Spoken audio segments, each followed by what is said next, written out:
بسم الله الرحمن الرحيم ياسين والقرآن الحكيم إنك لمن المرسلين على صراط مستقيم تنزيل العزيز الرحيم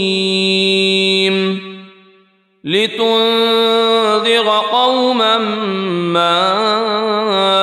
أنذر آباؤهم فهم غافلون لقد حق القول على أكثرهم فهم لا يؤمنون إنا جعلنا في أعناقهم أغلالا فهي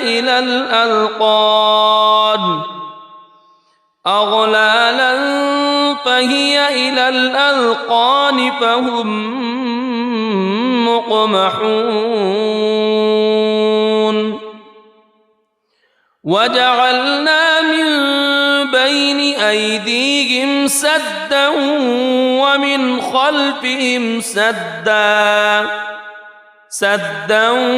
ومن خلفهم سدا فأغشيناهم فهم لا يبصرون وسواء عليهم أأنذرتهم أم لم تنذرهم لا يؤمنون إنما تنذر من اتبع الذكر وخشي الرحمن بالغيب فبشره بمغفرة وأجر كريم إنا نحن نحيي الموتى ونكتب ما قدموا وآثارهم وكل شيء أحصيناه في إمام مبين واضرب لهم مثلا أصحاب القرية إذ جاءها المرسلون إذ أرسلنا إليهم اثنين فكذبوهما فعززنا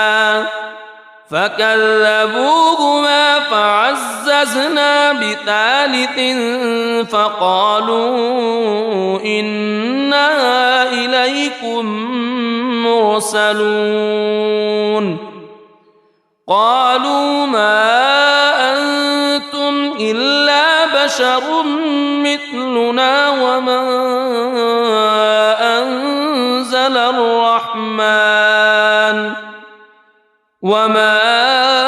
أنزل الرحمن من شيء إن أنتم إلا تكذبون قالوا ربنا يعلم إنا إليكم لمرسلون وما علينا إلا البلاغ المبين قالوا إنا تطيرنا بكم لئن لم تنتهوا لنرجمنكم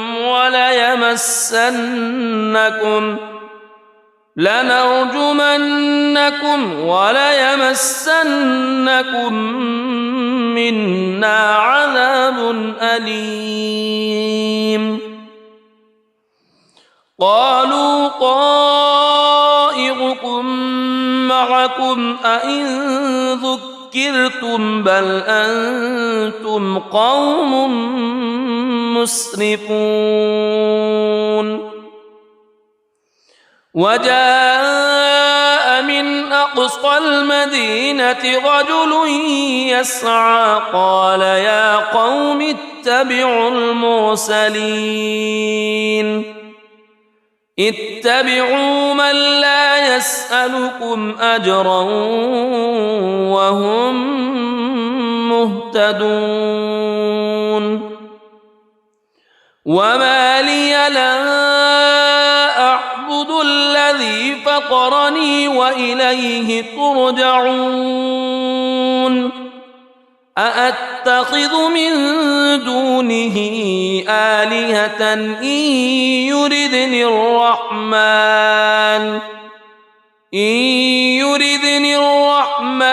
بضر لا تغن عني شفاعتهم شيئا ولا ينقذون إني إذا لفي ضلال مبين إني آمنت بربكم فاسمعون قيل ادخل الجنة قال يا ليت قومي يعلمون بما غفر لي ربي وجعلني من المكرمين وما أنزلنا على قومه من بعده من جند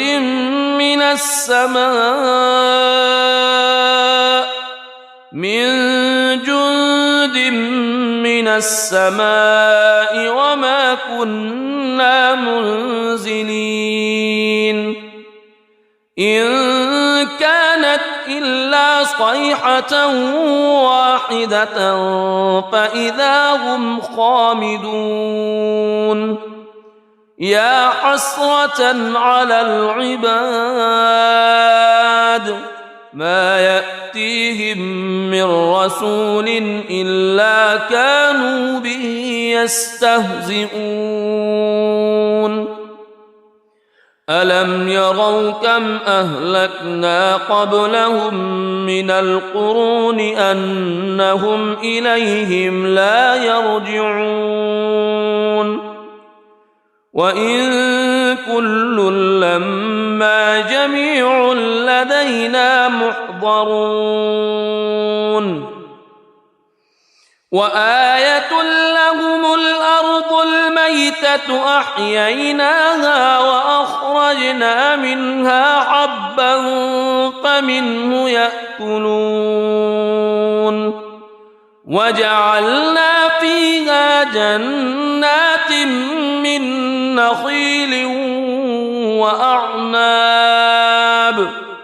من نخيل وأعناب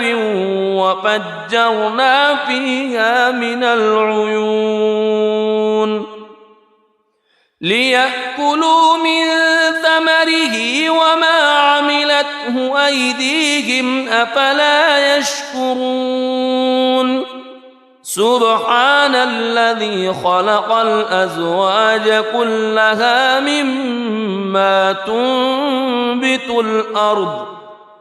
مما تنبت الأرض ومن أنفسهم ومما لا يعلمون وآية لهم الليل نسلخ منه النهار فإذا هم مظلمون والشمس تجري لمستقر لها ذلك تقدير العزيز العليم والقمر قدرناه منازل حتى عاد كالعرجون القديم لا الشمس ينبغي لها أن تدرك القمر ولا الليل سابق النهار وكل في فلك يسبحون وآية لهم أنا حملنا ذريتهم في الفلك المشحون وخلقنا لهم من مثله ما يركبون وإن نشأ نغرقهم فلا صريخ لهم ولا هم ينقذون إلا رحمة منا ومتاعا إلى حين وإذا قيل لهم اتقوا ما بين أيديكم وما خلفكم لعلكم ترحمون وما تأتيهم من آية من آيات ربهم إلا كانوا عنها معرضين وإذا قيل لهم أنفقوا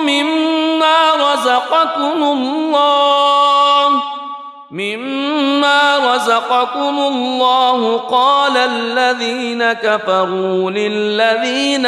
آمنوا أنطعم من لو يشاء الله أطعمه إن أنتم إلا في ضلال مبين ويقولون متى هذا الوعد إن كنتم صادقين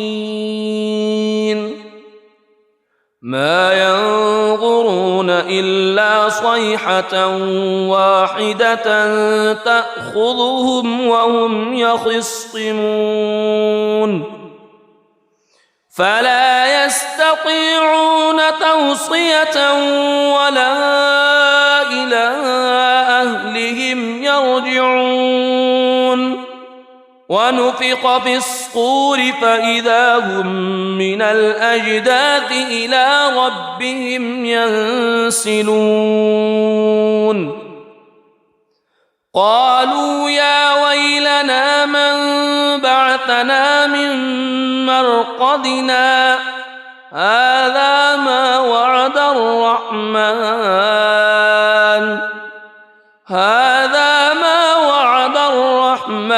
وصدق المرسلون إن كانت إلا صيحة واحدة فإذا هم جميع لدينا محضرون فاليوم لا تظلم نفس شيئا ولا تجزون إلا ما كنتم تعملون إن أصحاب الجنة اليوم في شغل فاكهون هم وأزواجهم في ظلال على الأرائك متكئون لهم فيها فاكهة ولهم ما يدعون سلام قولا من رب رحيم وامتازوا اليوم أيها المجرمون ألم أعهد إليكم يا بني ألا تعبدوا الشيطان ألم أعهد إليكم يا بني آدم ألا تعبدوا الشيطان إنه لكم عدو مبين وأن اعبدوني هذا صراط مستقيم ولقد أضل منكم جبلا كثيرا أفلم تكونوا تعقلون هذه جهنم التي كنتم توعدون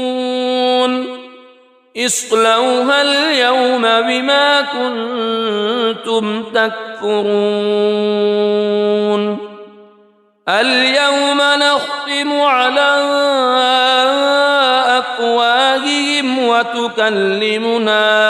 أيديهم وتشهد أرجلهم بما كانوا يكسبون ولو نشاء لطمسنا على أعينهم فاستبقوا الصراط فأنى يبصرون ولو نشاء لمسخناهم على مكانتهم فما استطاعوا مضيا ولا يرجعون ومن نعمره ننكسه في الخلق أفلا يعقلون وما علمناه الشعر وما ينبغي له إن هو إلا ذكر وقرآن مبين لينذر من كان حيا ويحق القول على الكافرين أولم يروا أنا خلقنا لهم مما عملت أيدينا أنعاما فهم لها مالكون وذللناها لهم فمنها ركوبهم ومنها يأكلون ولهم فيها منافع ومشارب أفلا يشكرون واتخذوا من دون الله آلهة لعلهم ينصرون لا يستطيعون نصرهم وهم لهم جند محضرون فلا يحزنك قولهم إنا نعلم ما يسرون وما يعلنون أولم ير الإنسان أنا خلقناه من نطفة فإذا هو خصيم مبين وضرب لنا مثلا ونسي خلقه قال من يحيي العظام وهي رميم قل يحييها الذي أنشأها أول مرة وهو بكل خلق عليم الذي جعل لكم من الشجر الأخضر نارا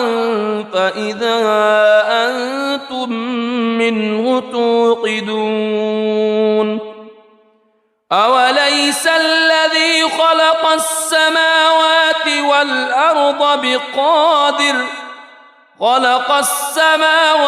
والأرض بقادر على أن يخلق مثلهم بلى وهو الخلاق العليم إنما أمره إذا أراد شيئا أن يقول له كن فيكون فسبحان الذي بيده ملكوت كل شيء وإليه ترجع بسم الله الرحمن الرحيم ياسين والقرآن الحكيم إنك لمن المرسلين على صراط مستقيم تنزيل العزيز الرحيم لتنذر قوما ما أنذر آباؤهم فهم غافلون لقد حق القول على أكثرهم فهم لا يؤمنون إنا جعلنا في أعناقهم أغلالا فهي إلى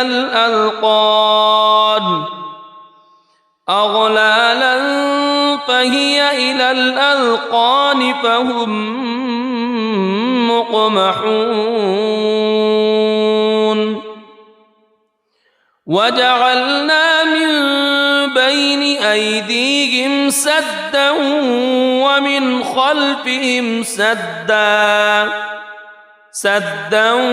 ومن خلفهم سدا فأغشيناهم فهم لا يبصرون وسواء عليهم أأنذرتهم أم لم تنذرهم لا يؤمنون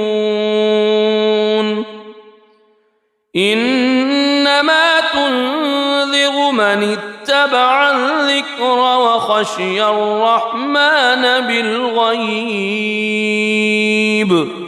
فبشره بمغفرة وأجر كريم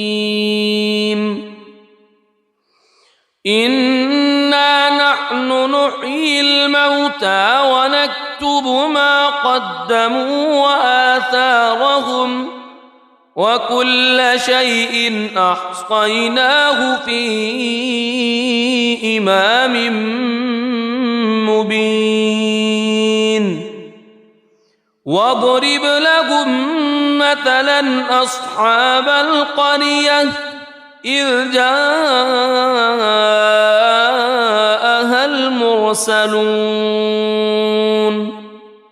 إذ أرسلنا إليهم اثنين فكذبوهما فعززنا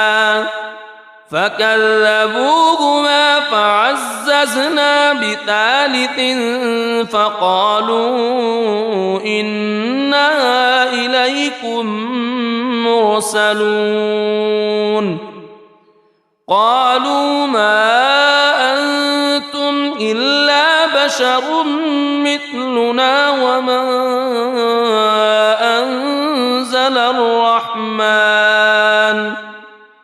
وما أنزل الرحمن من شيء إن أنتم إلا تكذبون قالوا ربنا يعلم إنا إليكم لمرسلون وما علينا إلا البلاغ المبين قالوا إنا تطيرنا بكم لئن لم تنتهوا لنرجمنكم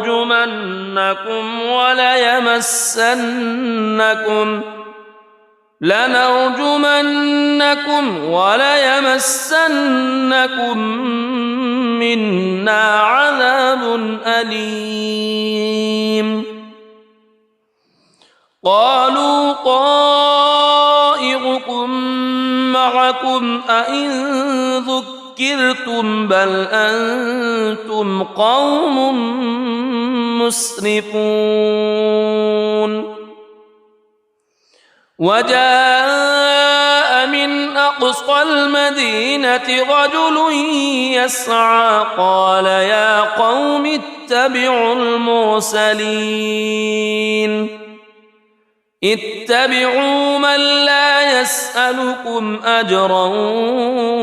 وهم مهتدون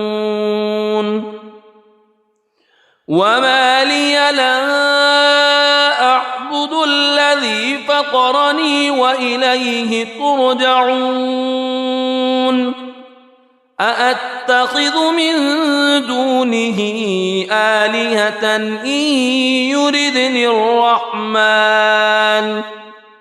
إن يردني الرحمن بضر لا تغن عني شفاعتهم شيئا ولا ينقذون إني إذا لفي ضلال مبين إني آمنت بربكم فاسمعون قيل ادخل الجنة قال يا ليت قومي يعلمون بما غفر لي ربي وجعلني من المكرمين وما أنزلنا على قومه من بعده من جند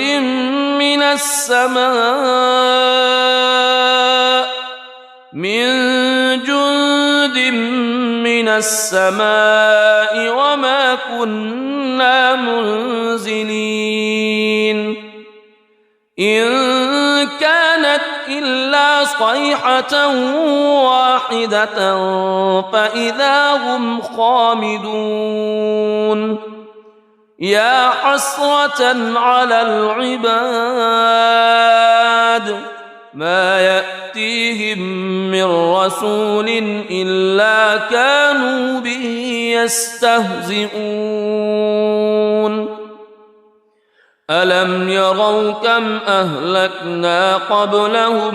من القرون أنهم إليهم لا يرجعون وإن كل لما جميع لدينا محضرون وآية لهم الأرض الميتة أحييناها وأخرجنا منها حبا فمنه يأكلون وجعلنا فيها جنات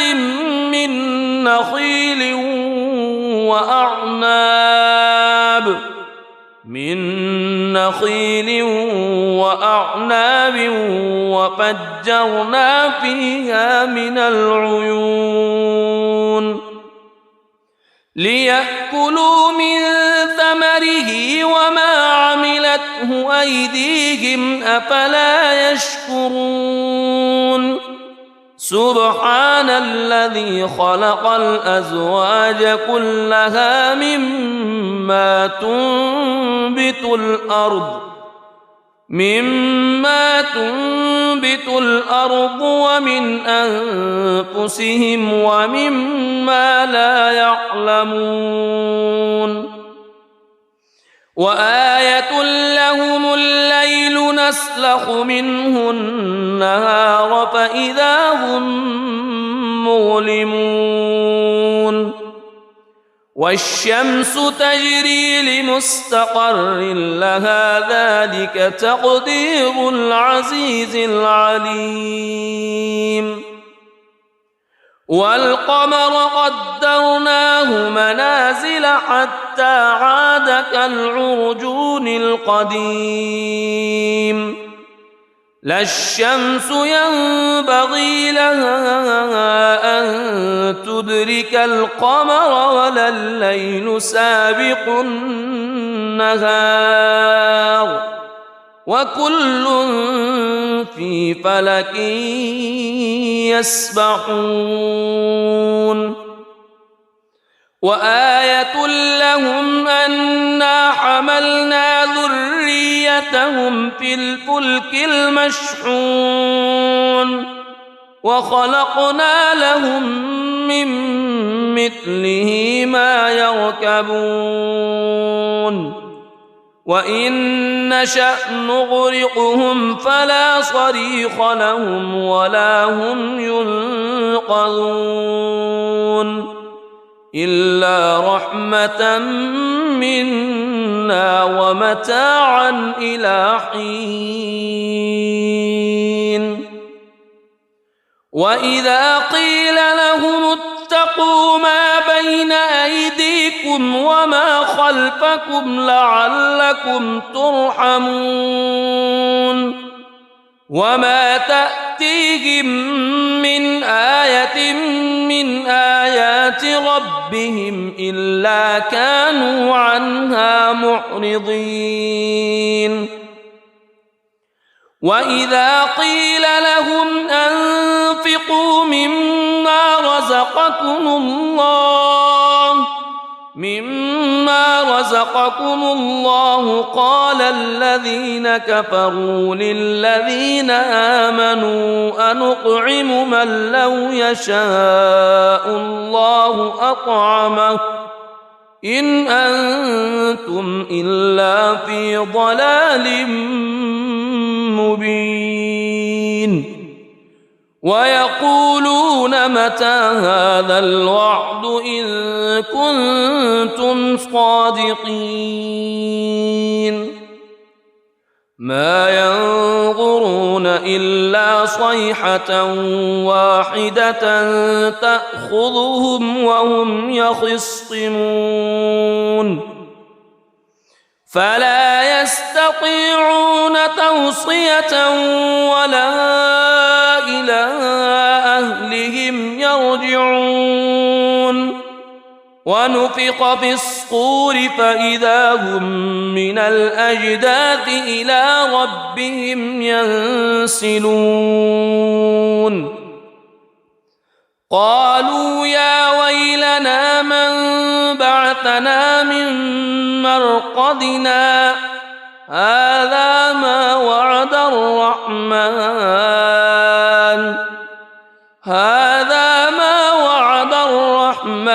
وصدق المرسلون إن كانت إلا صيحة واحدة فإذا هم جميع لدينا محضرون فاليوم لا تظلم نفس شيئا ولا تجزون إلا ما كنتم تعملون إن أصحاب الجنة اليوم في شغل فاكهون هم وأزواجهم في ظلال على الأرائك متكئون لهم فيها فاكهة ولهم ما يدعون سلام قولا من رب رحيم وامتازوا اليوم أيها المجرمون ألم أعهد إليكم يا بني ألا تعبدوا الشيطان ألم أعهد إليكم يا بني آدم ألا تعبدوا الشيطان إنه لكم عدو مبين وأن اعبدوني هذا صراط مستقيم ولقد أضل منكم جبلا كثيرا أفلم تكونوا تعقلون هذه جهنم التي كنتم توعدون اصلوها اليوم بما كنتم تكفرون اليوم نختم على وتكلمنا أيديهم وتشهد أرجلهم بما كانوا يكسبون ولو نشاء لطمسنا على أعينهم فاستبقوا الصراط فأنى يبصرون ولو نشاء لمسخناهم على مكانتهم فما استطاعوا مضيا ولا يرجعون ومن نعمره ننكسه في الخلق أفلا يعقلون وما علمناه الشعر وما ينبغي له إن هو إلا ذكر وقرآن مبين لينذر من كان حيا ويحق القول على الكافرين أولم يروا أنا خلقنا لهم مما عملت أيدينا أنعاما فهم لها مالكون وذللناها لهم فمنها ركوبهم ومنها يأكلون ولهم فيها منافع ومشارب أفلا يشكرون واتخذوا من دون الله آلهة لعلهم ينصرون لا يستطيعون نصرهم وهم لهم جند محضرون فلا يحزنك قولهم إنا نعلم ما يسرون وما يعلنون أولم ير الإنسان أنا خلقناه من نطفة فإذا هو خصيم مبين وضرب لنا مثلا ونسي خلقه قال من يحيي العظام وهي رميم قل يحييها الذي أنشأها أول مرة وهو بكل خلق عليم الذي جعل لكم من الشجر الأخضر نارا فإذا أنتم منه توقدون أوليس الذي خلق السماوات